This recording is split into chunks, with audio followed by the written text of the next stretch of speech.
Vous écoutez Radio Légumes et compagnie, le balado consacré à la culture et l'entretien des plantes comestibles.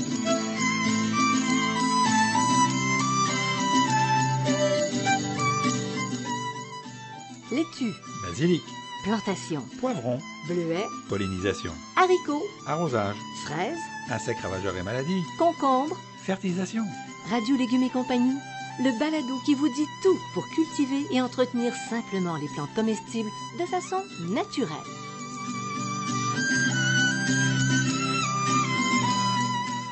Cette émission vous est proposée par Actisol, producteur d'engrais naturels recommandé par les professionnels.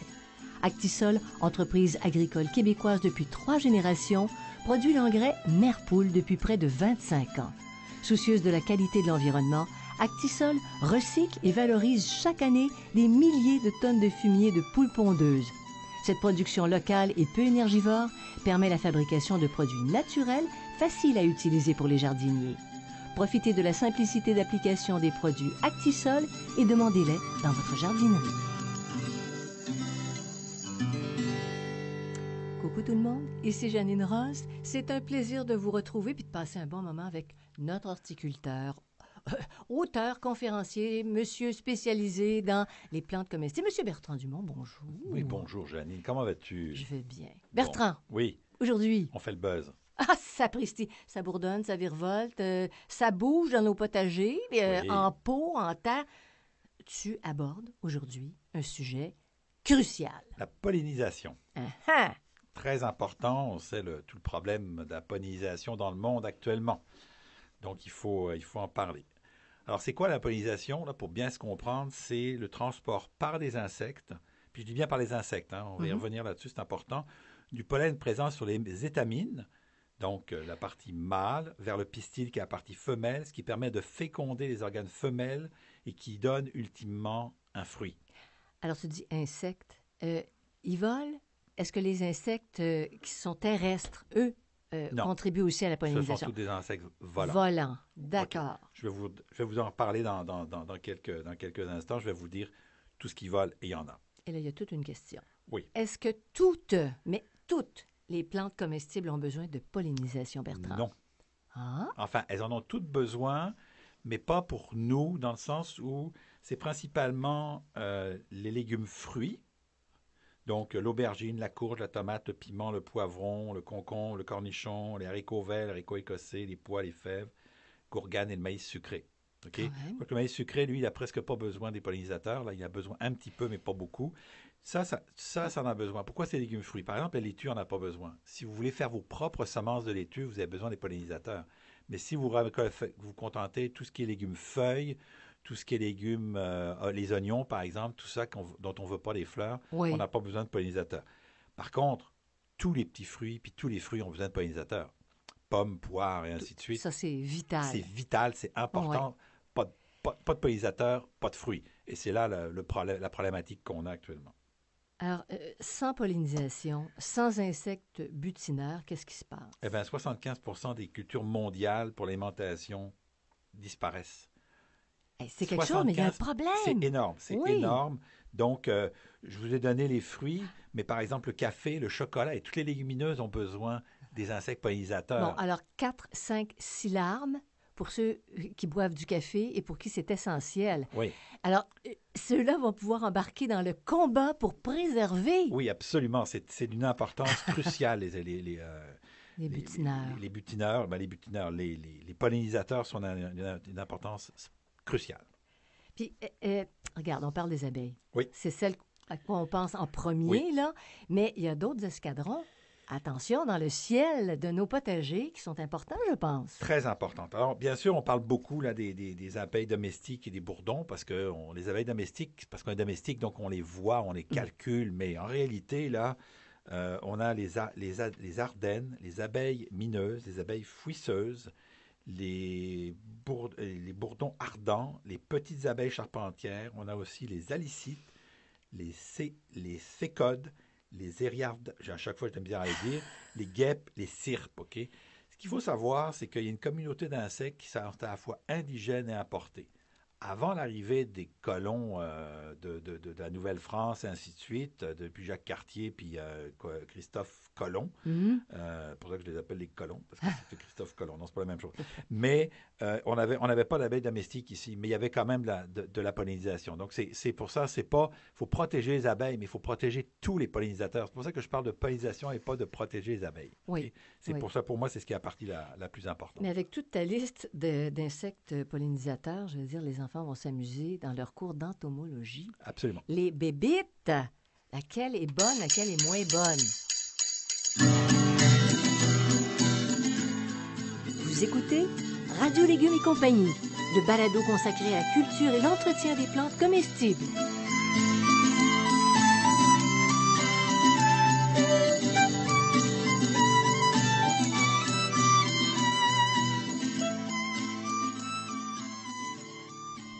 L'engrais de la mer Acadie est fait d'algues récoltées de façon responsable et écologique dans la baie de Fundy au Nouveau-Brunswick. Cette ligne de produits riches en oligo-éléments est complétée par des composantes de poissons et de crevettes recyclées. Cet engrais augmente la résistance des plantes face aux caprices de Mère Nature. Il améliore la qualité des récoltes et accentue le goût des fruits et légumes. Produit de manière éco-responsable, il provient entièrement de sources naturelles renouvelables. L'engrais de la mer Acadie d'Actisol est le produit idéal pour les jardiniers qui rêvent de légumes sains et biologiques.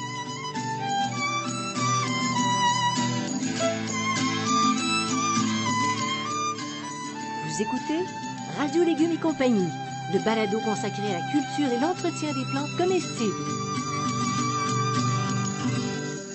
Alors, Bertrand parle beaucoup de la diminution du nombre des abeilles, hein? Les abeilles domestiques, mais il y a aussi une diminution des autres. C'est ça. Ça, c'est moins évident. Tous les pollinisateurs sont menacés. C'est pas juste les abeilles. Les abeilles, il y a d'autres problèmes particuliers, là, mais c'est en général tous les pollinisateurs. Alors, c'est sûr qu'on en parle plus des abeilles parce que c'est les plus visibles, c'est surtout les plus documentés. Parce que quand on voit une ruche qui disparaît au complet, on voit tout de suite. Ah oui, puis il y a plein de documents là-dessus, des reportages. Mais quand on est dans la nature, ben, on ne voit pas forcément. Il y a des entomologistes le savent, de plus en plus on s'en rend compte, mais c'est des décomptes qui sont beaucoup plus compliqués. Là, à ce moment-là. Oui, mais on explique, on va vulgariser, là, tu vas nous faire ça de même, mais les raisons de ce déclin qui est grave. Oui, alors il y a plusieurs raisons. C'est toujours le problème dans la nature, c'est jamais une seule raison. Hein. C'est toujours souvent la multiplicité. Une réduction de la biodiversité. Hein. Donc, moins de bonne qualité de ressources alimentaires. Moins on a de biodiversité, plus les abeilles plus les pollinisateurs vont être restreints. Puis il y a certains pollinisateurs qui sont extrêmement spécialisés et qui vont aller sur certaines plantes, sur pas d'autres, et ainsi de suite. La monoculture.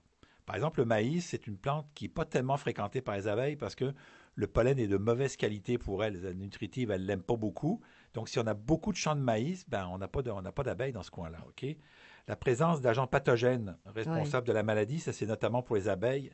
Il y a la varroise, la loque et la nosémose. Nosémose. Nosémose. Un peu de misère à prononcer celle-là. C'est pas grave, c'est un bon essai. Un bon essai. C'est bon. Merci. Mais c'est pas moi le spécialiste de la communication ici, c'est toi, là. Non, mais c'est parce qu'au moins, tu as mentionné qu'il y en avait 3. C'est ça, il y en a 3. On va s'en souvenir. Il y a aussi le stress chimique provoqué par l'exposition aux produits phytosanitaires. Puis tous les produits phytosanitaires sont problématiques. Bon, produits phytosanitaires, là, pesticides. On dit quoi?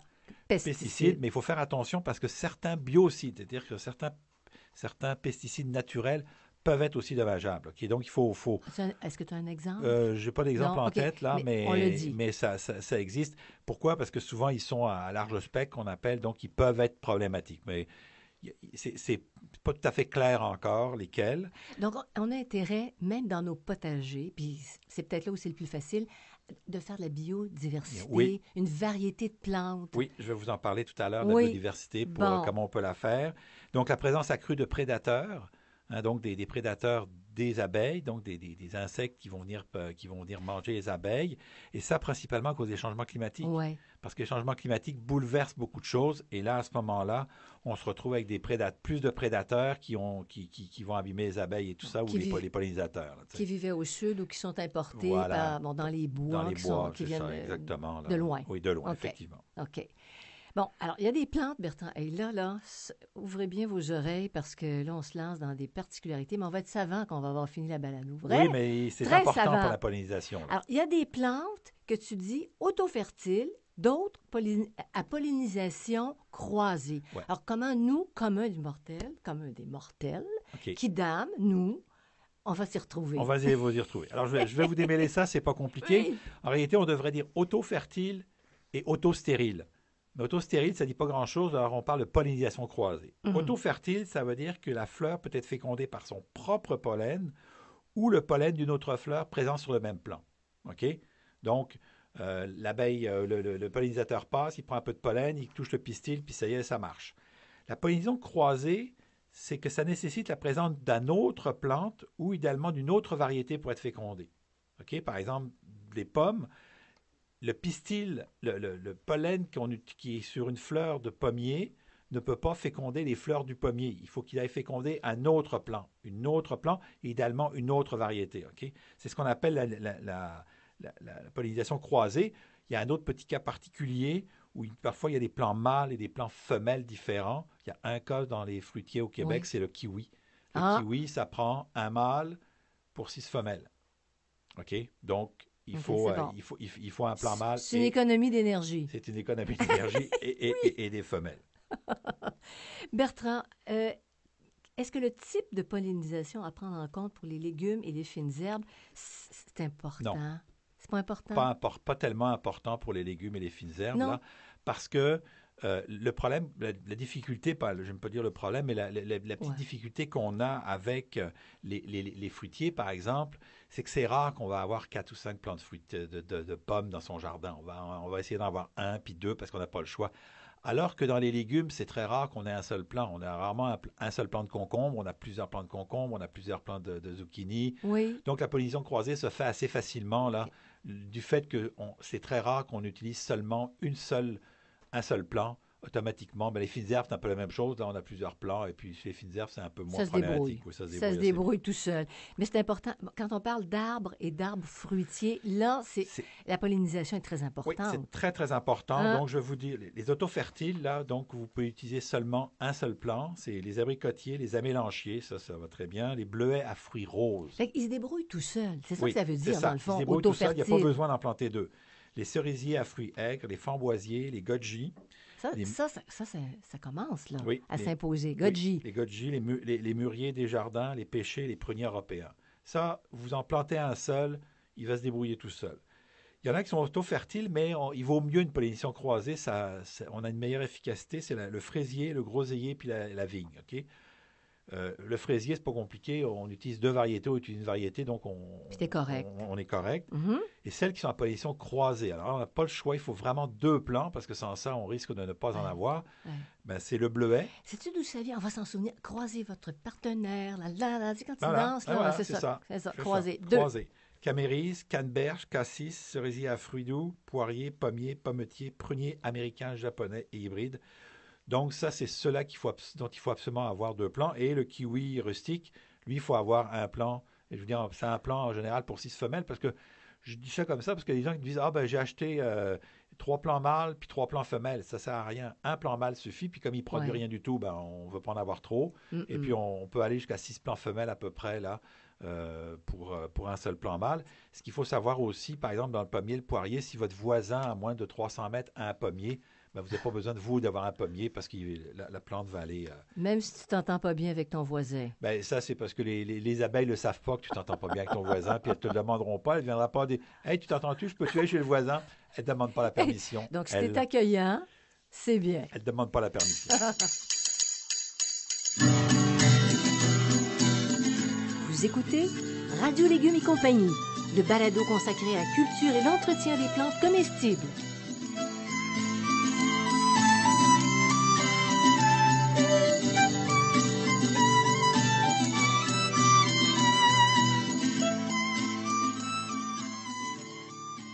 Des livres complètement science.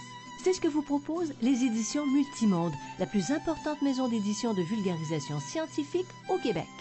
Leader dans les ouvrages consacrés à l'horticulture et au jardinage comestible, la maison offre près de 400 titres qui couvrent des sujets et des enjeux divers touchant l'environnement, l'astronomie, l'éducation, l'éthique et la santé. Engagés à promouvoir et à diffuser la culture scientifique, les ouvrages des éditions Multimonde sont en vente dans toutes les librairies du Québec.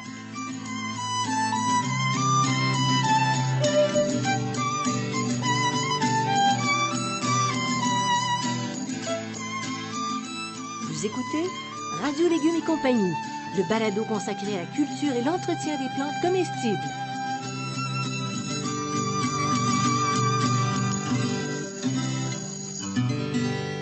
Alors, Bertrand, à part l'absence des insectes pollinisateurs, là, ce qui est grave, quelles autres causes sont reliées à des mauvaises pollinisations? Les gens disent, ben là, j'en ai 2, ben, j'ai pas de production. Non. Alors, ça, c'est parce que c'est ce qui va avoir une influence, notamment sur les pollinisateurs, mais un gel tardif.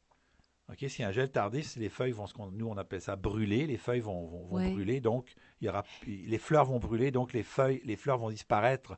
Et si elles n'ont pas été fécondées ou elles ont fécondé jeunes, elles vont brûler par le gel. Et ça fait frémir les gens souvent à Oui, la fin de l'hiver. Mais c'est début Oui. du printemps, quand il y a des gels tardifs. Et c'est pour ça les gens que, disent, c'est pour on ça a que peur. j'aime pas les printemps hâtifs, parce que tout d'un coup, la nature repart. On a un petit coup de gel, puis on perd à peu près tous nos fruits, c'est Oui. plate. Il y a aussi le temps froid et pluvieux où là, les abeilles vont pas aimer ça. Les plantes trop éloignées les unes des autres, j'en ai parlé il y a 2 minutes, là, donc si vous avez à 500 mètres entre 2 pommiers, ça ne marche pas. Des plantes en mauvaise santé, si votre plante n'est pas en bonne santé, elle ne va pas essayer de se reproduire. Donc, Elle est toute faible. Elle est toute faible. Oui. Puis les insectes ne vont pas la fréquenter parce qu'ils savent que ce n'est pas un bon cheval de bataille pour aller travailler. Et puis, bien sûr, l'utilisation de pesticides de synthèse ou naturels qui sont dommageables pour les insectes pollinisateurs. Au moment de la pollinisation, si vous sortez vos pesticides, ben vous allez tuer vos abeilles, puis vos abeilles vont s'en aller, vous n'en aurez pas. Donc, Mais tu as travaillé pour rien, en fait. c'est ça. Puis si jamais vous voulez vraiment utiliser des pesticides de synthèse, que je déconseille vraiment beaucoup parce qu'on a vraiment d'autres solutions, Oui. ben à ce moment-là, si vous le faites vraiment pendant la période où est-ce que c'est la pollinisation, c'est sûr et certain là, que vous travaillez pour rien. C'est ça. Alors, plus ça bourdonne, mieux c'est dans un potager, absolument. on va dire ça. Et pour faciliter la pollinisation dans un jardin, on fait quoi? Pratico-pratique. On favorise la biodiversité. Oui. OK? Et donc, on plante des arbres, des arbustes, des légumes. Je vais vous donner quelques exemples de plantes tout à l'heure. Une belle diversité de végétaux fruitiers. Oui. Hein, donc, ça, c'est plus on a de végétaux fruitiers, plus on a de biodiversité. Des plantes attirantes les pollinisateurs. Des plantes attirant les insectes utiles aussi. OK? Ça aussi, c'est important. Et puis, en réduisant l'utilisation des pesticides. Ça, c'est vraiment la raison principale sur laquelle on peut jouer, là, c'est de réduire les pesticides. Donc, je continue de sauver mes héliotropes ou d'en acheter à chaque printemps. Oui. J'adore le parfum. Puis ça attire les butineurs. C'est fou! Puis, je vais vous en donner quelques exemples. Donc, l'anis, le carvi, la consoude, le coquelicot, la monarde écarlate, le périlla, le phlox maculé, la plante carie, le tournesol, la gastache fenouil, la bourrache, la camomille allemande, le cerfeuil, la coriandre, l'hysope, la livèche, la marjolaine, la mélisse, la menthe, l'origan, le persil, quand il est en fleurs, la sarriette, la sauge, le souci, la tagette, la tanésie, le thym. Il y en a énormément. Et donc, tout ça, c'est des plantes. Là, je vous donne des plantes à fleurs, principalement, ou des plantes qu'on peut, qui sont consommables, notamment la monarde, là.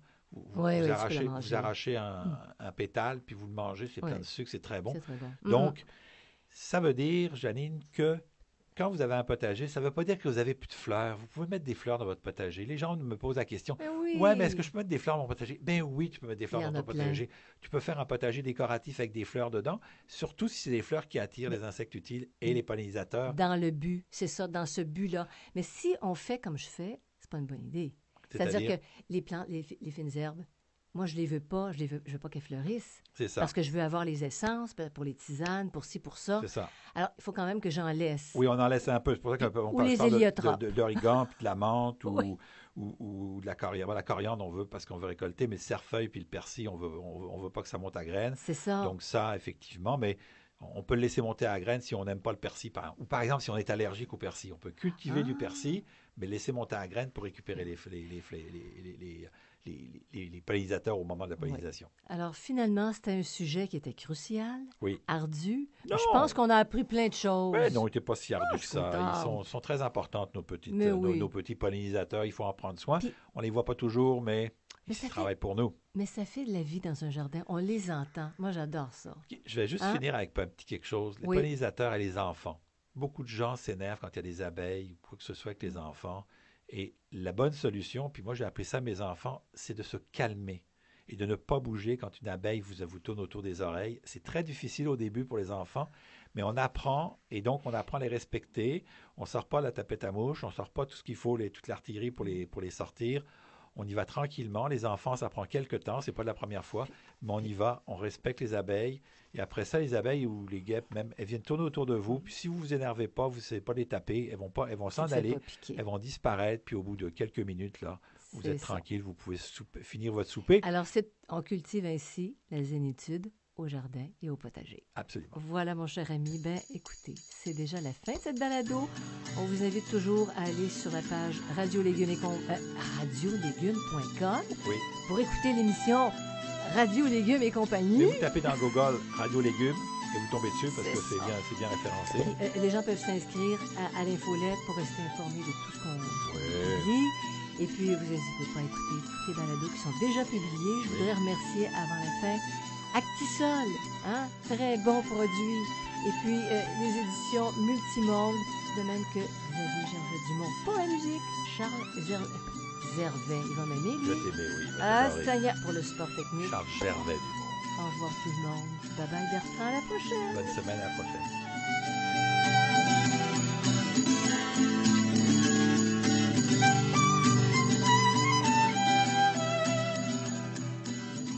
Vous écoutez Radio Légumes et compagnie, le balado consacré à la culture et l'entretien des plantes comestibles.